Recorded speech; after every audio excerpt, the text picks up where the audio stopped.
So, in our previous lectures, we have almost covered every aspect of sale of goods act, whether it is related to what is goods, whether it is related to transfer of property, whether it is related to money consideration, whether it is related to rights and duties of seller and buyers. So, this is another important topic which is related to the sale of goods act, that is the delivery of that particular goods. ठीक है, तो ये भी एक बहुत ज़्यादा important topic है, लेकिन it is drafted in the sale of goods act so easily that if you go through the sections you will understand what the act is trying to say.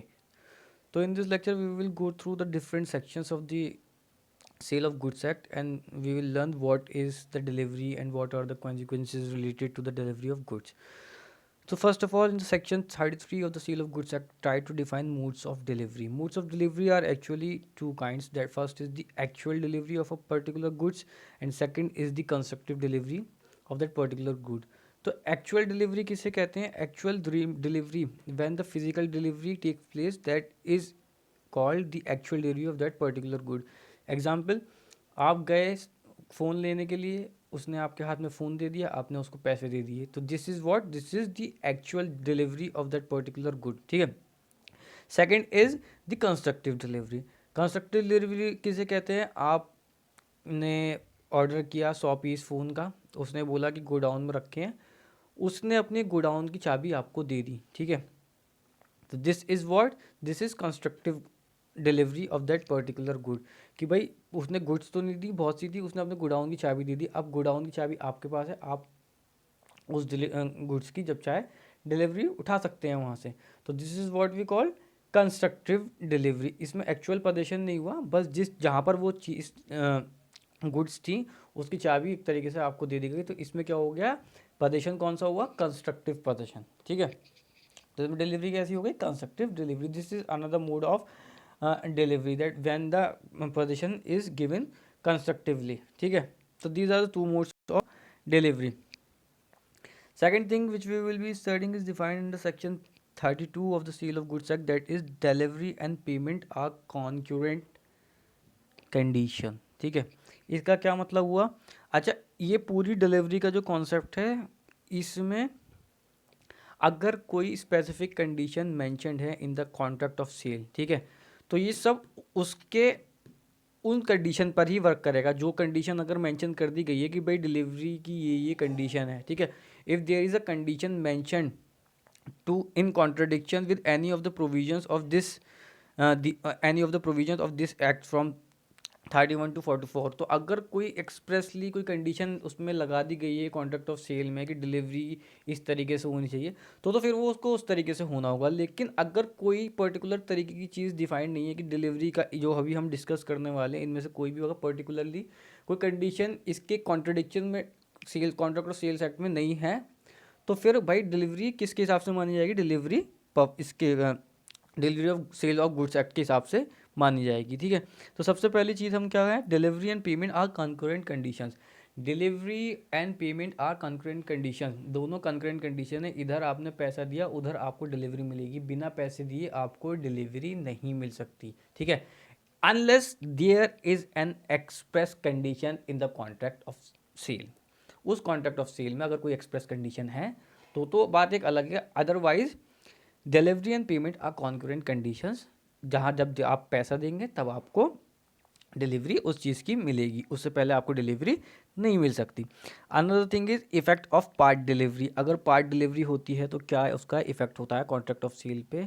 तो अगर पार्ट डिलीवरी होती है तो part delivery को ही पूरी की पूरी delivery मान लिया जाता है as far as sale of goods act is concern. So part delivery is assumed as full delivery.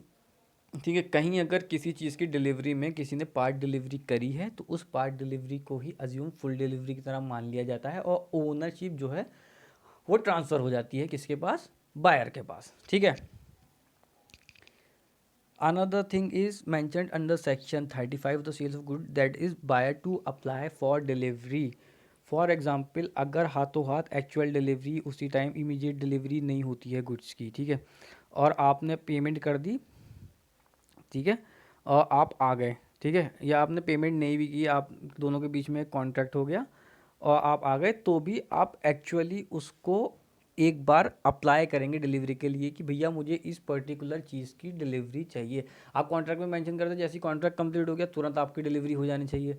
या फिर आप उसको उससे कह दें कि भाई मुझे इस टाइम तक मैं आपको फ़ोन करके बता दूंगा कि आपको डिलीवरी कब करनी है, लेकिन आपको अप्लाई फॉर डिलीवरी करना पड़ेगा। ठीक है, आपको उससे कहना पड़ेगा सेलर से कि भैया मुझे डिलीवरी चाहिए। ठीक है, अगर आपने एक बार उसको बता दिया है या कॉन्ट्रैक्ट में मेंशन कर दिया है या तो फिर actual delivery hand to hand delivery हो रही है तो उसमें तो कोई दिक्कत वाली बात ही नहीं। लेकिन जब डिलीवरी बात को होनी है तो या तो वो अकॉर्डिंग टू द कॉन्ट्रैक्ट होगी, कॉन्ट्रैक्ट में जैसे मैंशनड है, या तो फिर आपको कम से कम उसको बताना पड़ेगा कि भाई मैं अब ले लूँगा या मेरे साथ ही भेज दो किसी बंदे को डिलीवर करने के लिए, लेकिन आपको अप्लाई करना पड़ेगा फॉर डिलीवरी। तो it is the duty of buyer to apply for delivery.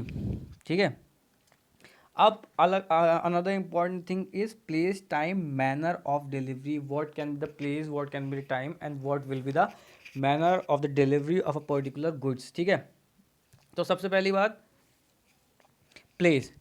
अभी हमने क्या पढ़ा था, एक्सप्रेस कंडीशन नहीं होनी चाहिए। If any express unless and until there is any express condition in the contract of sale, अगर वहाँ पर कॉन्ट्रैक्ट ऑफ सेल में कोई एक्सप्रेस कंडीशन नहीं है कि भाई किस जगह पे डिलीवरी होनी है, तो फिर डिलीवरी क्या होगी, place is decided between seller and buyer where, तो फिर क्या क्या माना जाएगा, जहाँ पर कॉन्ट्रैक्ट ऑफ सेल कंप्लीट हुआ है या फिर जहाँ पर गुड्स मैन्युफैक्चर हुई है। ठीक है, तो वही जगह मान ली जाएगी प्लेस ऑफ डिलीवरी। ठीक है, अगर एक्सप्रेसली उसने कॉन्ट्रैक्ट में मेंशन नहीं किया या बायर ने नहीं बताया है कि मुझे इस पर्टिकुलर जगह पे डिलीवरी चाहिए, तो डिलीवरी कहाँ पर मान ली जाएगी, जहाँ पर कॉन्ट्रैक्ट ऑफ सेल बना है या फिर जहाँ पर गुड्स मैन्युफैक्चर हुई है या फिर एट दैट पर्टिकुलर टाइम रखी हुई हैं, तो उसी जगह को प्लेस ऑफ डिलीवरी मान लिया जाएगा। और ये मान लिया जाएगा सेलर के द्वारा कि मैंने डिलीवरी कर दी as soon as the contract of sale is completed. जब तक उसमें कंडीशन मेंशन नहीं है, जब तक बायर एक्सप्रेस कंडीशन मेंशन नहीं कर रहा कि मुझे डिलीवरी मेरे घर पे चाहिए या मुझे मेरी डिलीवरी अपने मेरे गोडाउन पे चाहिए। ठीक है, तो क्या मान लिया जाएगा कि जहाँ वो मैन्युफैक्चर हुई है या फिर जहाँ वो सेल हो रही है या फिर जहाँ पर contract of sale is made.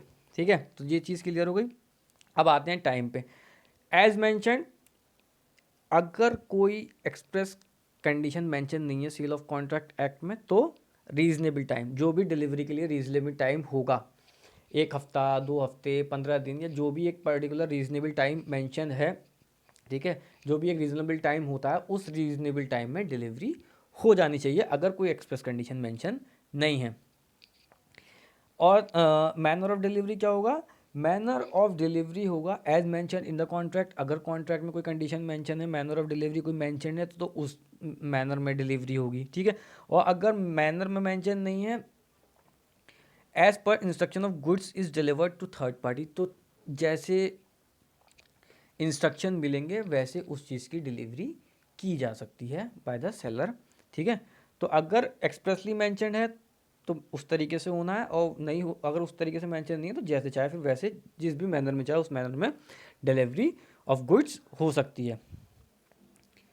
Expense of delivery, expense of delivery basically expenses of delivery, अगर कोई एक्सप्रेस कंडीशन नहीं है तो कौन बियर करता है, expenses of delivery will be beared by seller. ठीक है, अगर कोई express condition in the contract is not there then the cost of the delivery is will be beared by seller. ठीक है, जैसे कि आज के टाइम में क्या होता है, अमेज़ॉन वगैरह हैं, सारी चीज़ें हैं, तो ये पहले से कंडीशन रख देती हैं कि भाई डिलीवरी चार्जेस आप बेयर करेंगे, this is particular amount of that delivery charges. तो यहाँ पर तो एक एक्सप्रेस कॉन्ट्रैक्ट हो गया सेल का कि भाई डिलीवरी चार्जेस पहले से उन्होंने बोल दिया कि जो भी डिलीवरी चार्जेस होंगे वो आप बेयर करेंगे, या फिर कुछ कंडीशंस वो लगा देते हैं कि अगर इतने आइटम खरीद रहे हैं तो फ्री ऑफ कॉस्ट डिलीवरी होगी। तो ऐसे कॉन्ट्रैक्ट में भी फ्री ऑफ कॉस्ट डिलीवरी होगी, और जहाँ पर मेंशन नहीं है और कोई एक्सप्रेस कॉन्ट्रैक्ट नहीं है तो वहाँ पर डिलीवरी कौन बियर करेगा, seller is going to the expenses of that particular delivery of that goods. ठीक है, another important thing is delivery of wrong quantity. अगर सेलर क्वांटिटी गलत डिलीवर कर देता है तो then what are going to be the consequences of that particular wrong delivery. तो अब इसमें 3 कंडीशंस हो सकती हैं। पहले, जितनी अमाउंट तय करी गई है उससे कम डिलीवरी करेगा गुड्स की, या फिर जितनी अमाउंट उससे तय की गई है उससे ज़्यादा क्वांटिटी में उसने डिलीवर गुड्स कर दी, या फिर उसने मिक्स्ड कर दी डिलीवरी में, कोई गुड्स मिला दी उसमें गलती से। ठीक है, तो आप तीनों कंडीशंस को पढ़ते हैं। जहाँ पर वो लेस करे, मोर करे या मिक्स्ड करे, तो ये एक तरीके से इम्प्लाइड कंडीशन है कि जितनी क्वांटिटी में मांगी उतनी क्वांटिटी में डिलीवरी होनी चाहिए। तो जब कंडीशन की बात यहाँ पर आ गई, कंडीशन क्या होती है? एसेंशियल। और जब कंडीशन ब्रीच होती है तो क्या चीज़ हो सकती है? कॉन्ट्रैक्ट रेप्यूडिएट हो सकता है, पूरा का कॉन्ट्रैक्ट कैंसिल हो सकता है, बायर कह सकता है भाई ले जा, मुझे नहीं चाहिए। सिंपल सी बात है। तो तीनों केसेस में ये चीज़ तो पक्की है कि कॉन्ट्रैक्ट जो है वो रेप्यूडिएट हो सकता है। ठीक है, अब दूसरी चीज़ देखते हैं। अगर लेस क्वांटिटी में डिलीवरी करी, बायर ने कह दिया कि चलो मैं कॉन्ट्रैक्ट रेप्यूडिएट नहीं कर रहा, तुमने लेस क्वांटिटी में डिलीवरी कर दी है, तो वो अगर उसने पेमेंट कर दी है तो वो उससे कहेगा कि भाई जो कम है उसकी पेमेंट मुझे वापस कर दो, और अगर उसने पेमेंट नहीं करी है तो वो लेस के हिसाब से पेमेंट कर देगा। मोर में वो रेप्यूडिएट कर सकता है, लेकिन अगर वो रेप्यूडिएट नहीं करता तो फिर उसको वो एक्स्ट्रा अमाउंट पे करना पड़ेगा। मिक्स्ड में क्या सीन है? मिक्स्ड में अगर वो गुड्स अलग हो सकती है तब तक तो वेल एंड गुड, वो अलग करके अपनी गुड्स ले लेगा और उसके हिसाब से पेमेंट कर देगा। ठीक है, और अगर अलग नहीं हो सकती तो भाई उसको रेपिडिएट करना पड़ेगा, वो चाहे तो उसको रेपिडिएट कर सकता है। ठीक है, this is defined in the section 37 of sale of goods act. Another important thing is instalment. ठीक है, unless there is a contract regarding delivery can't be done in instalment. अगर कोई कॉन्ट्रैक्ट नहीं है, सेल ऑफ कॉन्ट्रैक्ट नहीं है between buyer and seller, तो instalment में कभी भी डिलीवरी ऑफ गुड्स नहीं हो सकती हैं। डिलीवरी ऑफ गुड्स कभी भी इंस्टॉलमेंट में नहीं हो सकती है अगर एक्सप्रेस कंडीशन या express contract sale of goods act में नहीं है। तो जहाँ पर लेकिन अगर कॉन्ट्रैक्ट है, एक्सप्रेस कॉन्ट्रैक्ट है regarding the instalment delivery of goods, तो उस कंडीशन में जो भी इंस्टॉलमेंट है उसके हिसाब से, जो भी कॉन्ट्रैक्ट है उसके हिसाब से डिलीवरी इन इंस्टॉलमेंट हो सकती है। कभी कभी प्राइस जो है वो भी इंस्टॉलमेंट में हो सकते हैं, और अमाउंट और वो जो है डिलीवरी जो है वो भी इंस्टॉलमेंट में हो सकती है। ठीक है, तो प्राइस उसका कैसे पे करने हैं वो भी डिफाइड। तो लाइबिलिटी इसमें दोनों के ऊपर होती है। इंस्टॉलमेंट देने में अगर सेलर ने मना कर दिया तो उसकी लाइबिलिटी अराइज होगी। अगर गुड्स की डिलीवरी की इंस्टॉलमेंट अगर गुड्स की डिलीवरी की इंस्टॉलमेंट सेलर नहीं दे पाया तो वो ब्रीच ऑफ कंडीशन करेगा, उसके ऊपर लाइबिलिटी होगी। अगर बायर इंस्टॉलमेंट आ गई है और वो पेमेंट नहीं कर रहा है तो फिर जो लाइबिलिटी होगी वो किसकी होगी? वो बायर की होगी। तो इस तरीके से लाइबिलिटी डिसाइड होगी। लेकिन एक्सप्रेस एक स्पेसिफिक जनरल लॉ क्या है? जनरल लॉ ये है कि डिलीवरी ऑफ गुड्स कभी भी इंस्टॉलमेंट में नहीं होगी unless and until there is an express contract. ठीक है, another section is section 39 of sale of goods act, that is delivery by carrier. अब ये क्या होता है? अगर सेलर ने किसी थर्ड पार्टी को अपॉइंटमेंट किया कैरियर के लिए, ठीक है, unless and until there is an express contract, ठीक है, तो रेस्पॉन्सिबिलिटी किसकी होगी? रेस्पॉन्सिबिलिटी होती है बायर की। जब भी कोई कैरियर को हायर किया जाता है, सेलर अगर किसी चीज़ को कैरियर के थ्रू बेचता है तो रेस्पॉन्सिबिलिटी किसकी हो जाती है? रेस्पॉन्सिबिलिटी हो जाती है बायर की, सेलर की रेस्पॉन्सिबिलिटी नहीं होती है। Until and unless there is a condition in the contract. अगर कॉन्ट्रैक्ट में कंडीशन नहीं है कि भाई जो रेस्पॉन्सिबिलिटी होगी वो सेलर की होगी, तो अगर ऐसा कोई कॉन्ट्रैक्ट एक्सप्रेस नहीं है तो रेस्पॉन्सिबिलिटी फिर किसकी होती है? Responsibility will be of buyer. ठीक है, another thing is section 40 of sale of goods act. वो क्या कहता है कि इफ गोइंग टू डिस्टेंस, अगर डिलीवरी ऑफ गुड्स डिस्टेंस में हो रही है, मतलब थोड़ी दूरी पे हो रही है, ज़्यादा दूर हो रही है, फॉर एग्जांपल मान लो इंडिया के बाहर हो रही है, ठीक है, तो भाई शिप तक भेजने की जिम्मेदारी किसकी होगी? According to sale of goods act, ship तक भेजने की जिम्मेदारी, ट्रांसपोर्टर तक भेजने की जिम्मेदारी किसकी होगी? सेलर की होगी। उसके बीच में कोई टूट फूट होती है, जब तक वो सी तक नहीं जा रहा, जब तक की सारी जिम्मेदारी कौन लेगा? सेलर लेगा। लेकिन एक बार वो शिप पे पहुंच गया, चढ़ गया, अब वो जाए टूटे फूटे कुछ भी हो, अब जिम्मेदारी सेलर की नहीं होगी, अब जिम्मेदारी किसकी होगी? बायर की होगी। Unless and until there is an express contract upon this, express condition in the contract of sale upon this also. ठीक है, समझ में आ गई बात? अगली चीज़ क्या है? Examining on deliver. सबसे इंपॉर्टेंट चीज़ ये भी है, एग्जामिनिंग ऑन डिलीवरी।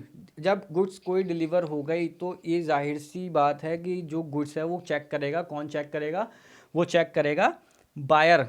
बायर अपनी गुड्स को चेक करेगा कि भाई मेरी गुड्स सही कंडीशन में है, मर्केंटाइलेबल कंडीशन में, कोई इम्प्लाइड कंडीशन तो ब्रीच नहीं हुई है, कोई condition specifically mention in the contract तो ब्रीच नहीं हुई है, या फिर जिस चीज़ के लिए मैंने वो मंगाई थी वो मोटिव फुलफिल हो रहा है गुड्स से या नहीं है, या तो फिर सेल ऑफ डिस्क्रिप्शन से अगर बताई थी तो अपनी डिस्क्रिप्शन के ऊपर खरी उतर रही है, अगर सेल बाय सैम्पल हुई थी तो क्या सैम्पल के हिसाब से है, ये सारी चीज़ करेगा चेक कौन, बायर ऑन।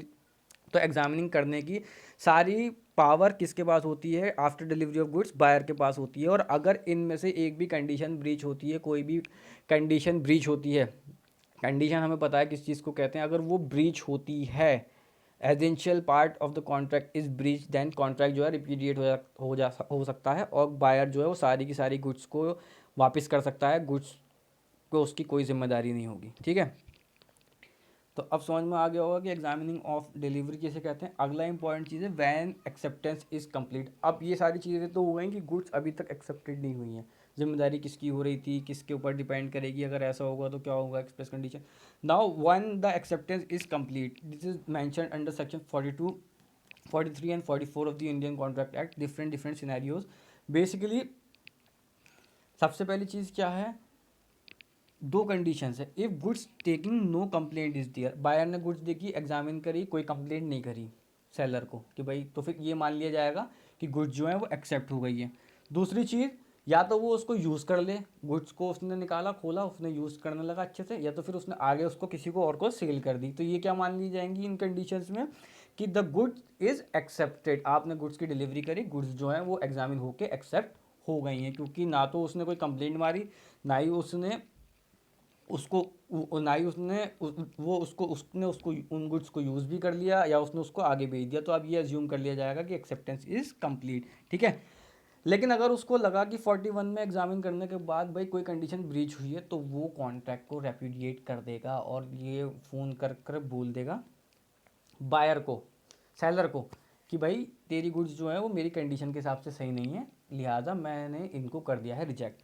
तो अब लाइबिलिटी की बात एक और आती है। ठीक है, अब एक लाइबिलिटी की बात और आती है कि बायर ने जब गुड्स रिजेक्ट कर दी, तो अब लाइबिलिटी कौन, उनको ले जाने की जिम्मेदारी, उनकी डिलीवरी वापस सेलर तक की जिम्मेदारी किसकी होगी। तो ये जिम्मेदारी जो है ये बायर की नहीं होती है, बायर के ऊपर सिर्फ एक जिम्मेदारी होती है कि बायर को एक्सप्रेसली अपना ये रिजेक्शन कम्युनिकेट करना होगा, किसको, सेलर को। अगर उसने एक बार अपना ये रिजेक्शन सेलर को कम्युनिकेट कर दिया, तो इन दैट कंडीशन अब उसकी कोई जिम्मेदारी नहीं है, डिलीवरी गुड्स वापस गुड्स कैसे जाती हैं, कौन लेके जाता है, जाते में टूटती हैं, फूटती हैं, ख़राब हो, कुछ भी हो, अब बायर की कोई जिम्मेदारी नहीं है। लेकिन अगर उसने ये गुड की रिजेक्शन कम्युनिकेट नहीं की उसको, तब अगर वो जाती हैं, तो ऐसे में जिम्मेदारी किसकी होगी, ऐसे में जिम्मेदारी बायर की होगी। क्यों, क्योंकि हमने पहले ही पढ़ा था कि कंप्लेंट करनी है, अगर आपने कोई गुड्स को रिजेक्ट किया है तो भाई कंप्लेंट क्या होगी, बेसिकली मुझे ये गुड्स पसंद नहीं आई, मैं इनको वापस कर रहा हूँ, तो ये रिजेक्शन कम्युनिकेट करना to the buyer is important. एक बार उसने रिजेक्शन कंप्लीट कम्युनिकेट कर दिया, अब बायर की कोई जिम्मेदारी नहीं है, लेकिन अगर उसने रिजेक्शन कम्युनिकेट नहीं किया, तो अगर वो जाती है उसमें टूटती है, तब जिम्मेदारी बायर की होगी। तो this is all about the delivery installment, all the things related to the delivery of goods और परफॉर्मेंस ऑफ कॉन्ट्रैक्ट। इसी को परफॉर्मेंस ऑफ कॉन्ट्रैक्ट भी कहते हैं। This is mentioned from section 31 to 44. Now you can say that all the important things related to the sales of goods act regarding delivery is completed.